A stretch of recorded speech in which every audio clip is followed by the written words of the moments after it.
Peak of materialism is the beginning of spiritualism. जिस दिन इस देश में 1 लाख मुकेश अंबानी जैसे पूंजीपति होंगे तो इस देश की तो किस्मत ही बदल जाएगी। आपको लगता है अगले 50 साल में ऐसी स्थिति आएगी भारत में? आएगी, बिल्कुल आएगी, एकदम आएगी। अब हमारे देश का जो युवा है उसको हर तरफ से कनेक्टिविटी मिल रही है, इन्फॉर्मेशन मिल रही है, बात चल रही है। जैसे हम मेरी ही बात, अब हम यहाँ बात कर रहे हैं तो मैं यहाँ के मन से अपने युवाओं को, अपने मित्रों को बोलूंगा कि देखो यार, ये मत कहो कि मैं गरीब हूं। ये कहना ही छोड़ो कि मैं गरीब। मैं 7 महीने होटल में काम किया, शादी हो चुकी थी, कोचिंग चल रही थी, पैसा आता नहीं था, बेटी हो चुकी थी। किससे डेली डेली जाकर मैं कहता मुझे पैसे दो? तो मैं कहूंगा, मैं यहां से कहूंगा कि सब कुछ ना कुछ करो, कुछ ना कुछ, और धीरे धीरे एक एक्सपीरियंस मिलता है। पैसा भले ही कम मिलता है। मैंने जब पढ़ाना शुरू किया तो मोहम्मद हुसैन भाई थे, उन्हीं की वजह से मैं पढ़ाना शुरू किया। तो वो हमें खाना खिलाते थे, कोई पैसा वैसा नहीं, कभी दे दिया 2000, 5000, 10,000, पैसा नहीं।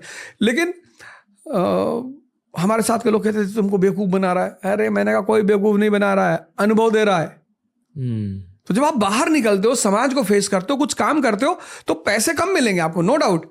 अनुभव तो मिलेगा, साहस मिलेगा, हिम्मत मिलेगा, स्ट्रगल करने की क्षमता बढ़ेगी, कॉन्फिडेंस बढ़ेगा। तो आएंगे परिवर्तन, ऐसी बात नहीं कि नहीं आएंगे, बिल्कुल आएंगे। अवध ओझा का सबसे मनपसंद खाना क्या है और क्यों? मेरा सबसे मनपसंद खाना है बाटी चोखा। सेम। और बाटी चोखा के लिए तो मैं पैदल 10-20 किलोमीटर चला जाऊं जी। तो, और वो भी खासकर जो पूर्वांचल में बनती है, बिहार में। जी जी जी। वो उस पे उपले पे भुना हुआ आलू, हाँ जी, उसी पे भुना हुआ टमाटर और पूरा मसाला और मिर्चा और ये सब डालकर और घी में डूबी हुई बाटी, अरे उसका कोई तोड़ नहीं। मुंबई में इसकी बहुत कमी फील होती है हमें।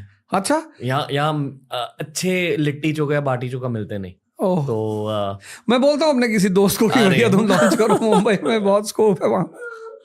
यही था हमारा Ajio presents keep it casual round. Sir, बहुत कुछ पता चला आपके बारे में, आपके दिल को हमने जाना, पर मैं आपको कठोर सवाल भी पूछूंगा। बिल्कुल। ओके, हर हिस्टोरिकल फिगर के 2 पहलू होते हैं और बेसिकली आपके रियलिटी के अकॉर्डिंग, आपके जज्बातों के अकॉर्डिंग, जिस पहलू में आप ज्यादा बिलीव करते हो आप वो पेश करोगे। नहीं, ऐसा नहीं है। जैसे मैं क्या करता हूं, मेरा मानना ये है कि लाइफ, मैंने कहा युद्ध है, तो हर दिन चुनौतियां हैं। तो जो आदमी के लिए चुनौती प्रॉब्लम है वो आम आदमी है। जैसे कोई आया यहाँ, उसने कहा यार रणवीर यार येलो करा लेते, ये तो बड़ा गंदा सा कलर है। अरे भैया आपको कौन से इस कलर से शादी करनी है? ओके। कुछ लोगों का अप्रोच लाइफ में ऐसा होता है, वो हर जगह जहां जाते हैं ना कमी निकालते हैं। हम आए हैं यहाँ 2 घंटे का शो करने, सब कुछ अच्छा है। क्यों अच्छा है? क्योंकि जिसका है उसको अच्छा लग रहा है। ओके, मैं आपको एक बहुत तीखी चीज बोलूंगा, ठीक है मेरे? ओके, और उस तीखी चीज कहने से पहले मैं मेरी खुद की रियलिटी भी शेयर करूंगा लोगों के साथ। मैं खुद अल्ट्रुइस्टिक थॉट में बिलीव करता हूँ, यानी कि संसार का भला होना चाहिए, हर व्यक्ति का भला होना चाहिए, हर प्राणी का भला होना चाहिए, और ये मेरी कोर फिलॉसफी है। रिसेंटली स्पेशली मैं बुद्धिज्म से बहुत ज़्यादा इंस्पायर्ड हूँ, ठीक है? और मैं खुद हिंदू, हर किसी से प्यार करता हूँ, हर धर्म से प्यार करता हूँ। हमारे देश के बहुत सारे हिंदू परिवारों में और बहुत सारे मुस्लिम परिवारों में दूसरे फेथ्स की बुराई होती है, पर घर के अंदर, ठीक है, घर के अंदर शायद एक हिंदू परिवार इस्लाम की बुराई करेगा और एक इस्लामिक परिवार हिंदुइज्म की बुराई करेगा, और ये ठीक है, ये असलियत है। ये सिर्फ इस देश की असलियत नहीं है, ये दुनिया भर की है।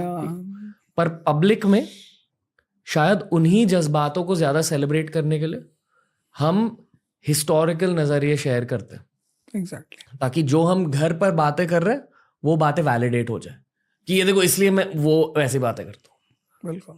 फॉर एग्जाम्पल, शायद जिस घर में हिंदू फैमिलीज इस्लाम की बुराई करते हैं वो पब्लिकली हिस्टोरिकली मुस्लिम्स की बुराई करेंगे, और जिस घर में मुस्लिम्स हिंदुओं की बुराई करते हैं वो पब्लिकली आकर शायद कोई हिस्टोरिकल हिंदू की बुराई करेंगे। और ये एक ह्यूमन नेचर की असलियत है। पर ये इंटरनेट का पास्ट फेज है, यानी कि पिछले 5-10 सालों में बहुत शार्प ओपिनियंस थे इंटरनेट पर, हर चीज को लेकर पोलराइज्ड ओपिनियंस। आई फील कि अगले 5-10 सालों में होपफुली ब्रोकन डाउन ओपिनियंस होंगे, जहां लोग 360 डिग्री से उसी चीज को देखेंगे। एंड आई होप कि पॉडकास्ट के थ्रू ऐसी थॉट इंक्रीज हो जाए। बिल्कुल होंगे। कोई भी पूरे तरीके से अच्छा नहीं है, कोई भी पूरे तरीके से बुरा नहीं है। हर इंसान ग्रे कलर का होता है, कोई वाइट या ब्लैक नहीं है। नहीं होता, करेक्ट। उस नजरिए से हमें स्पेक्ट्रम की बातें करनी चाहिए।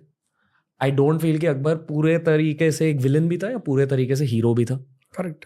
कुछ अच्छी चीजें करी भारत के लिए, कुछ बुरी चीजें करी भारत के लिए।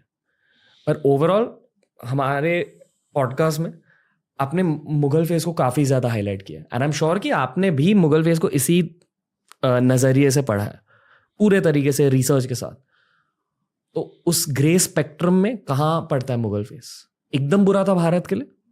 नहीं, एकदम अच्छा था भारत के लिए। अरे लाल किला बना, ताजमहल बना, सब बना। तो काफी सारे हिंदू ये मानते हैं कि क्योंकि बहुत सारे हिंदू कन्वर्ट हुए इसलिए मुगल फेज बुरा था देश के लिए। नहीं, ऐसे तो बहुत सारे लोग क्रिश्चियनिटी में भी कन्वर्ट हुए अंग्रेजों के आने के बाद। अंग्रेजों से बहुत पहले, मुगलों से बहुत पहले केरला में क्रिश्चियनिटी आई, लोग वहां क्रिश्चियन बने। वो तो जैसा कि एक कहानी मैं सुनता हूं, मुझे बड़ी हंसी आती है उस कहानी को सुन के। फिर मैंने कहा हमारे देश के लोग बहुत इनोसेंट हैं। मुझसे एक साहब ने कहा कि औरंगजेब जो है डेली 10,000 हिंदुओं को मार के खाना खाता था। मैंने कहा अच्छा। मैंने उनसे कुछ नहीं कहा, मैं सबसे बहस नहीं करता। एक बार एक गधे ने एक बाघ से कहा कि दादा, बाघ ने कहा क्या? कहा घास नीली है। बाघ ने कहा बदतमीजी कर रहे हो तुम मुझसे, घास हरी है। उसने कहा नहीं दादा, आपकी आंख खराब है, टेस्ट करा लो, घास नीली होती है। बाघ ने कहा बदतमीज, चलो राजा के पास गए, शेर के पास। बोले भाई साहब ये कह रहा घास नीली होती, मेरी आंख खराब है। शेर ने देखा बाघ की तरफ, कहा बाघ को 50 कोड़े मारे जाए।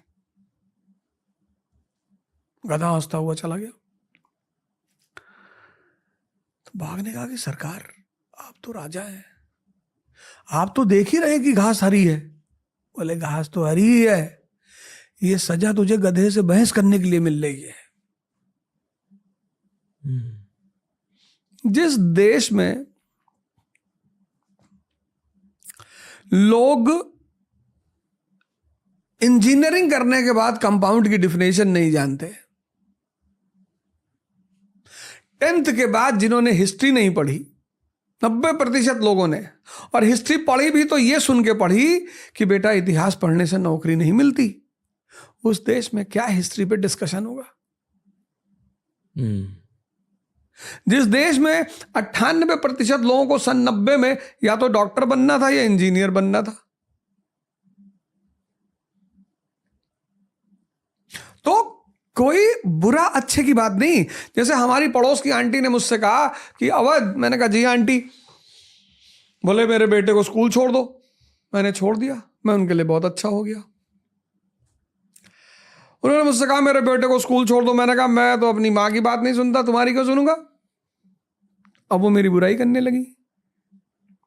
इस देश में, इस दुनिया में खासकर, आप जिसके इंटरेस्ट के में हैं आप उसके लिए अच्छे हैं।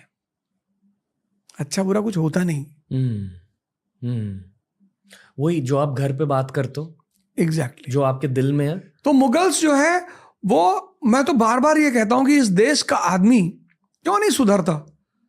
आप सिर्फ रोते हो, साहब हमको महमूद गजनी ने मारा, साहब हमको साहब 17 बार मारा साहब, फिर साहब हमको सर तैमूर लेम ने मारा सर 1398 में, साहब सर दिल्ली में बड़ा खून खराबा मचा, फिर साहब हमको साहब बाबर आके मारा साहब, फिर साहब हमको नादिर शाह सर 1739 में साहब हमारा पीकॉक थ्रोन लेके चला गया साहब, फिर साहब अब्दाली